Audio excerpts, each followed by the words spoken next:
meus amores! Eu sou a professora Thaís e essa é a aula de Biologia para a turma do 9º ano.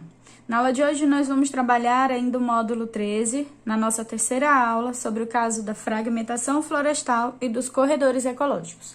Lembra que a gente está montando o nosso mapa conceitual com as informações do módulo?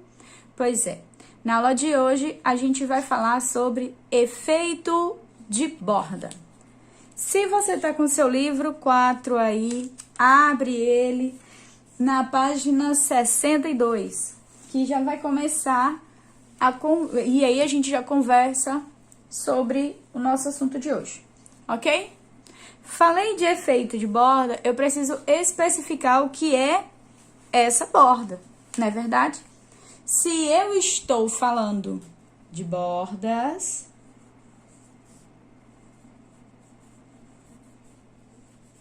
eu preciso especificar o que é isso. Aí você fala assim, tia Thaís, a letra tá muito fininha, tá muito pequena. Não tem nada não, amor. Vamos dar pro pincelzinho, que o pincelzinho tem a ponta mais grossa. Olha só. Vamos lá. Ahá! Agora eu consegui enxergar, tia Thaís. Perfeito. Amor, preciso começar especificando para você o que é uma borda quando eu falo de fragmentos florestais, ok? Essa vai ser fácil. Borda nada mais é do que o limite entre florestas e áreas abertas. Se não fosse a interferência do ser humano, tudo seria floresta. Mas como nós utilizamos os espaços para agricultura, pecuária, construção de estrada, construção de cidades, então a gente acaba desenvolvendo bordas. Alguém tá lembrado das pessoas, as mulheres poderosas e riquíssimas da nossa sala? Lembra das grandes agropecuaristas do 9º ano? Pois é. Cada espaço desses que está ao redor de uma área florestal original vai ser uma borda, certo? Vou identificar ele, as minhas bordinhas, com a cor verde clara. Então, ó, à medida que eu separei aqui, ó, toda essa parte verde clara é borda.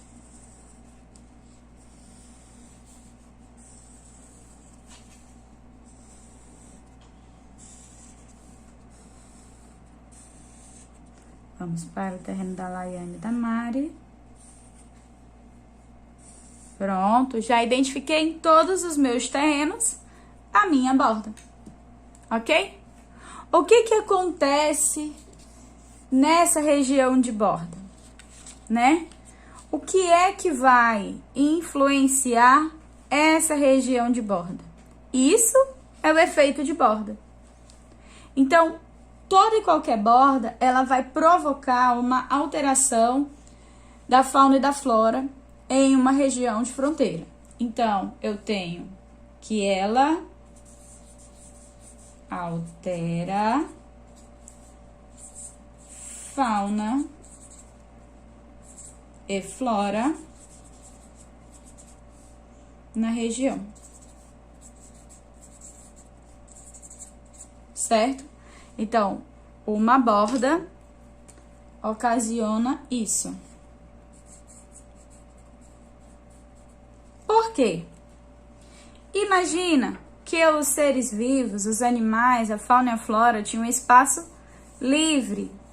A partir do momento que eu retiro essa fauna e essa flora para colocar a minha agricultura e a minha pecuária, eu vou influenciar na fauna e na flora da borda, ocasionando o que nós chamamos de efeito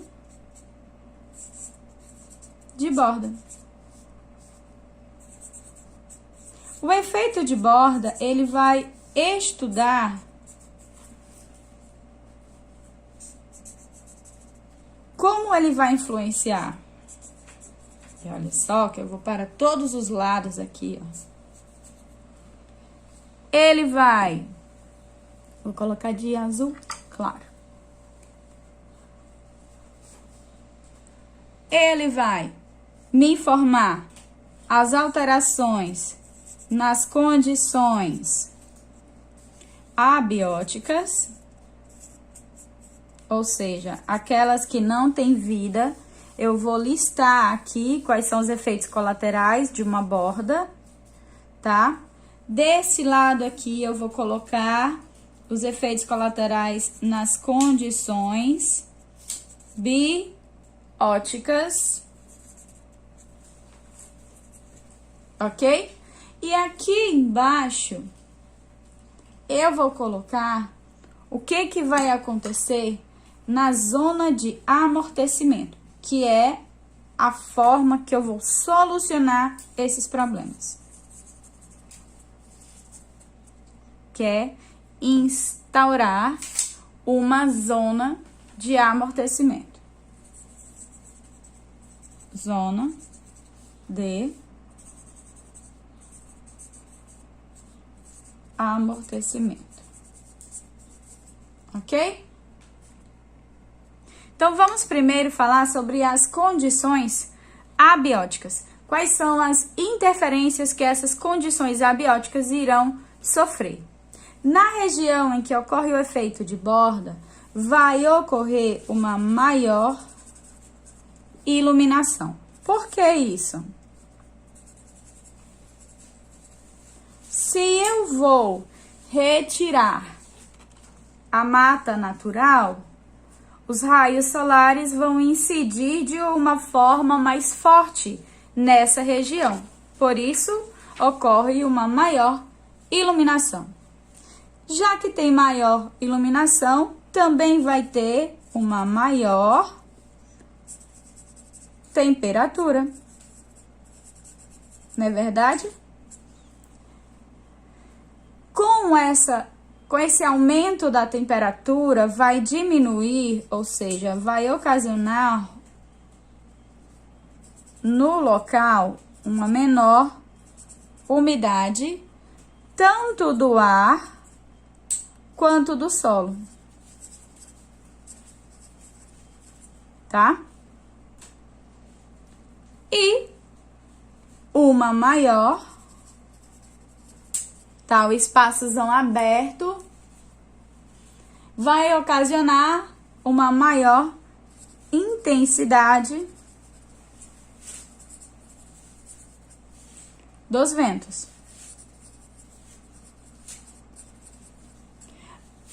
Ok? Então, quando a gente fala dos fatores abióticos, das condições abióticas, eu vou provocar uma maior iluminação, o aumento da temperatura, a diminuição da umidade do ar e do solo e um aumento na intensidade dos ventos. Isso nos fatores abióticos.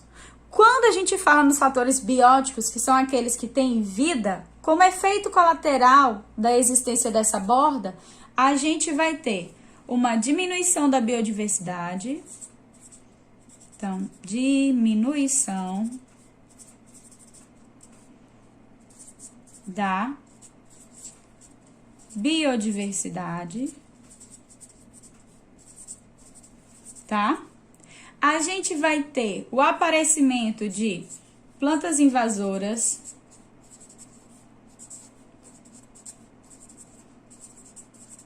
como o solo vai estar mais fraco, as condições climáticas não estarão favoráveis para a flora local, as plantas invasoras vão ter mais espaço para se desenvolver.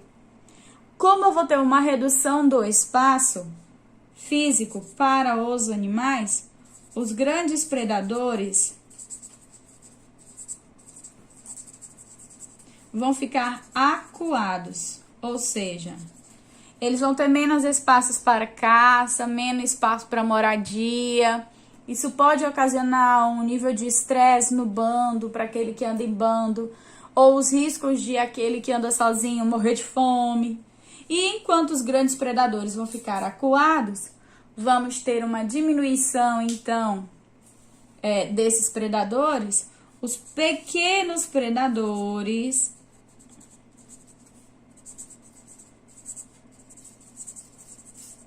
vão ficar mais à vontade. Eles vão ter mais liberdade para realizar as suas funções. Então, repetindo, nas condições bióticas, nós teremos a diminuição da biodiversidade, o aparecimento de plantas invasoras, grandes predadores acuados, pequenos predadores à vontade, ok?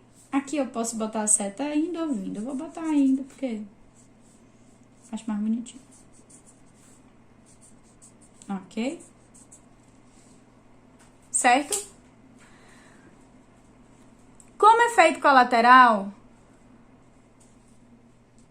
das alterações abióticas, eu vou ter todas essas alterações bióticas. Mas não se preocupe, nós temos uma solução, que é criar o que nós chamamos de zona de amortecimento. Essa zona de amortecimento nada mais é do que uma área de transição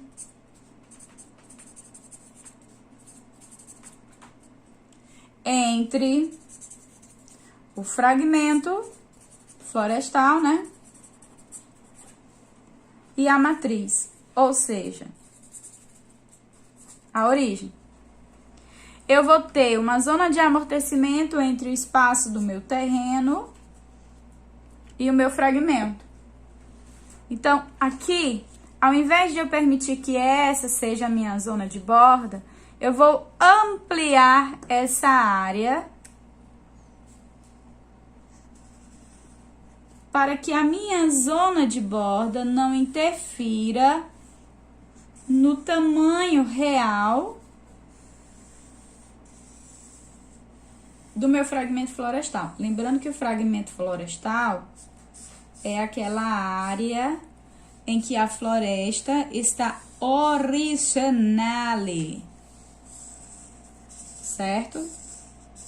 Professora, se eu comprei um terreno para cuidar do gado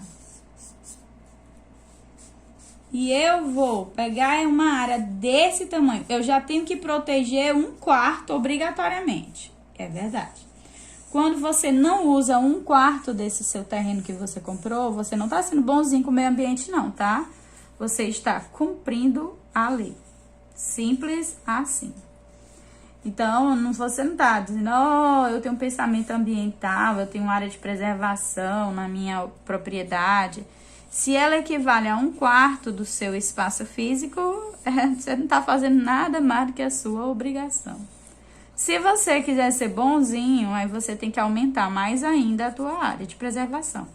Fazer um corredor ecológico não é obrigatório, então aí você já tá sendo legal.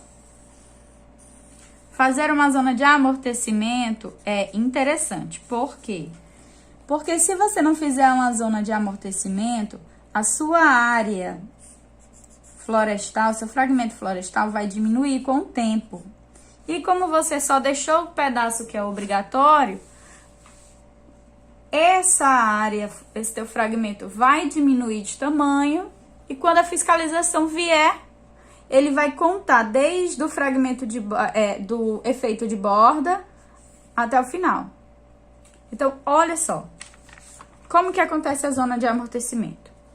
Eu vou te mostrar como acontece o efeito de borda naturalmente. Então, para começar, eu vou dividir esse meu espaço aqui, ó. Eu vou começar pelo da Isabel, pobre da Isabel, né? Já fica excluída aqui, porque ninguém fez parceria com ela. Eu vou começar com o terreno dela, porque fica mais fácil de observar, tá centralizado e tal, certo? Então, o que que eu tenho? Eu vou dividir essa lateral aqui em 3 espaços. Então, imagina que tudo isso aqui é a minha borda, tá? Então, toda essa parte aqui é minha borda. Aí, eu tenho um primeiro espaço, vou fazer com o pincel mais largo, que é a primeira área que vai sofrer os efeitos colaterais das mudanças, tá?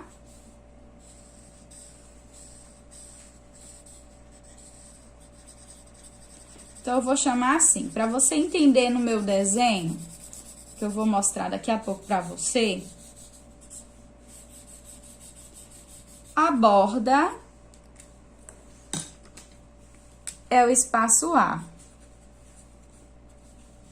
Esse pintadinho aqui, ó, é o espaço B e o espaço interno é o C, ok? Agora você vai entender o que eu fiz aqui dando a volta no espaço. Agora você vai entender o grau de perda que acontece quando eu tenho o efeito de borda. E por que que é importante que a minha borda não conte dentro do espaço da floresta, do fragmento florestal, certo? Vamos lá. Então, eu tenho aqui, ó, o desenho A, B, C. Vou voltar aqui pro meu mapa. Então, essa parte aqui, ó, representa esse pedaço. O B já é dentro da minha floresta original, ó. Floresta original é o B e o C, correto? Então, B, que é esse pedaço aqui, ó. E o C, que é o espaço interno. Esse daqui é o comportamento padrão. O que que vai acontecer? Por conta das alterações das condições abióticas, de iluminação, temperatura, umidade e intensidade dos ventos, eu vou ter uma fragilização da minha biodiversidade. Aí, o que que vai acontecer? As plantas naturais da borda, que é o meu espaço A, elas vão acabar não aguentando essas alterações e vão morrer, permitindo o surgimento das plantas invasoras. Tá aqui, ó, desenhada diferente. Essas plantas invasoras, elas vão acabar se desenvolvendo com maior facilidade, porque não tem predador, porque não tem algo que vá interferir no seu crescimento. E aí, mesmo que ela caia com a intensidade dos ventos, mesmo que ela, digamos assim, seja derrubada por qualquer motivo que seja, ela vai acabar com o tempo interferindo ou atingindo até o espaço B, tá? Até o espaço B, sobrando apenas essa área C como fragmento original eficiente. Olha aqui. Vou trazer o desenho aqui. Terreno da Isabel. Deu para entender agora, ó? Toda essa área de borda, ela vai sofrer as influências das alterações climáticas, vai ter a sua biodiversidade afetada e vai dar espaço para o surgimento de plantas invasoras e também animais invasores, talvez, né? Aí, se por acaso eu não tivesse essa borda além do espaço da minha floresta original, ela vai diminuir. Imagina que eu e a Yasmin não colocamos a borda, certo? Deixa eu ver se eu tenho um apagador aqui. E o meu fragmento de borda, na verdade... Ai, desculpa. E o meu fragmento de borda, na verdade... Tem um corretivo aqui perto, você acredita? Vai ser esse espaço aqui, ó. Eu vou fazer com pincel escuro. Então, verde escuro, para identificar onde seria a minha borda e a da Yasmin. Aqui, ó. Se essa daqui, dentro da minha área de fragmento florestal e da área de fragmento florestal da Yasmin for a nossa borda, A área que vai sofrer com o efeito da borda vai ser essa aqui, ó. E aqui você pode ver que a única parte que vai sobrar com fragmento florestal original é essa aqui, ó. Bem menor do que deveria, certo? Quando o fiscal for lá, ele vai medir essa área aqui, ó, que vai ser visível o efeito de borda, e vai medir a borda. Só que a parte que vai estar mantida original é bem menor do que a obrigatória. Eu e a Yasmin seríamos o quê? Altamente multadas. Não pode. Por isso, é interessante, bom para a sua saúde e para a saúde do meio ambiente, já que fiscalização ela pega no pé e tá certinho, a gente manter uma zona de amortecimento fora da nossa área de fragmento florestal, para que o nosso fragmento florestal original tenha um espaço maior mantido. Ok, meus amores? Lembrando que o ideal é você fazer esse mapa no seu caderno. Fique de olho, meu amor, na agenda Edu, porque tem tarefinha para casa e a gente se vê na próxima aula. Beijinho!